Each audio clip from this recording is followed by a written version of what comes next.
Let's begin with Aisha Hasni. She's live on Capitol Hill for us to kick things off. Hey, Aisha. Hey there. Well, things are moving fast already in the House, and that is because Democrats, the leadership there, is already summoning their entire conference back to the Hill immediately for a conference-wide meeting later tonight. And the Rules Committee, I am told, is going to meet in the next 30 minutes to start reviewing the Senate's version of this bill. For now, though, over in the Senate, celebrations over this big, beautiful bill finally got through the upper chamber after a almost 25-hour-long vote-a-rama, despite 3 GOP no's, and those three GOP no's were Senators Rand Paul, Thom Tillis, and Susan Collins. Alaska Senator Lisa Murkowski saving Republicans today with a yes after some last-minute deal-making.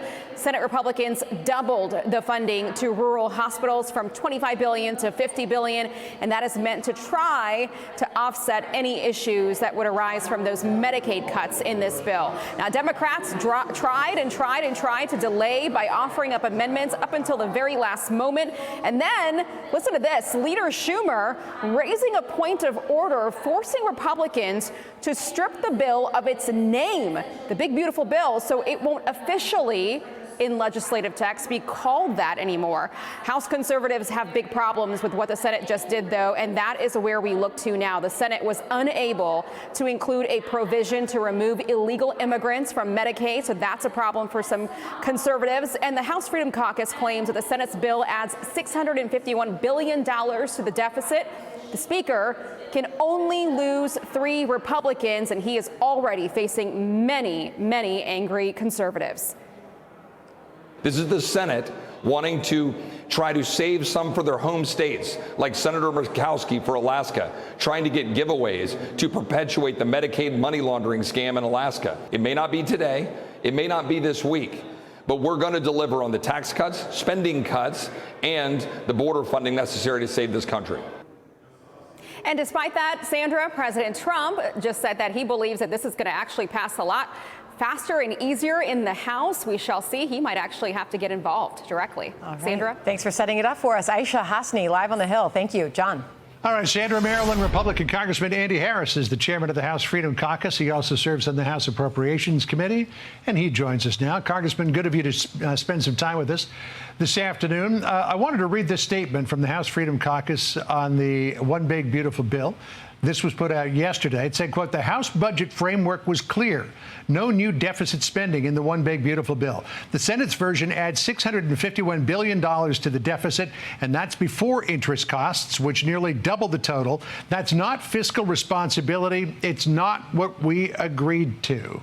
Now, I've been watching closely everything that went on in the House and now in the Senate, and I'm thinking to myself, if this bill is such a good idea, why is it having so much trouble getting through?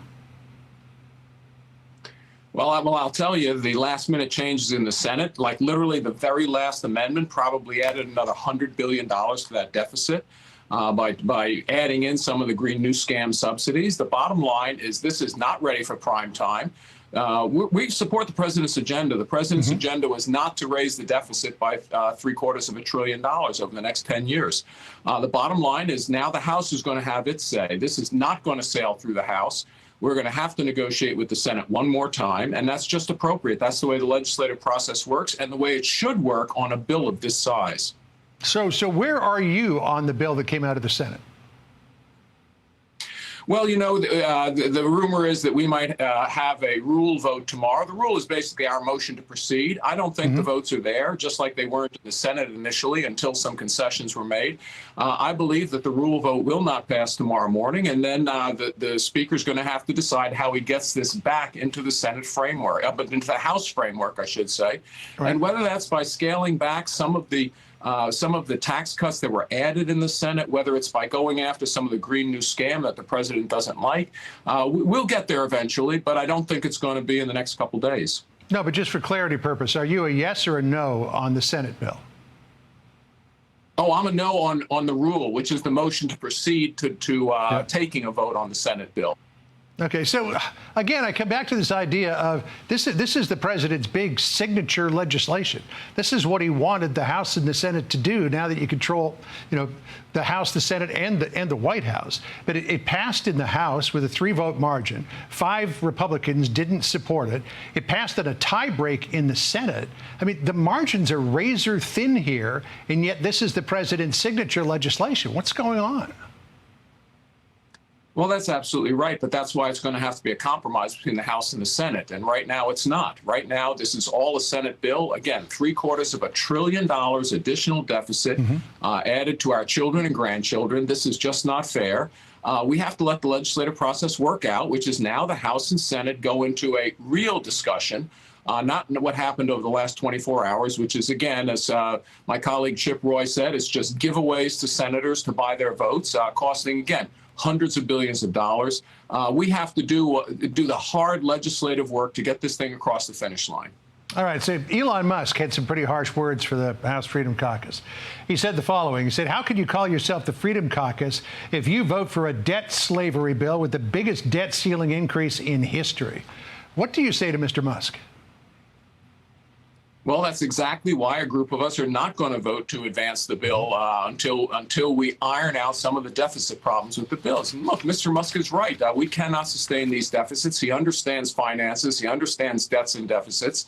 And we have to make further progress. And I believe the Freedom Caucus will take the lead in making that further progress. All right. So the president wanted this on his desk by Friday, the 4th of July. That's not going to happen. You're not even going to start looking at this until next Wednesday. And I'm just wondering, is this going to make it across the finish line?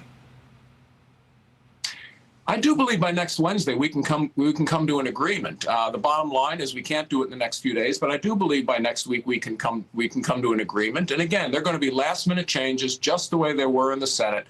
That's the way the system works. That's the way the legislative process works, and the nation and the country will be better for it. All right, we'll keep watching it, but you're not giving the president his Independence Day present that he wanted. Congressman, thanks for joining us. Appreciate it. We'll stay in touch.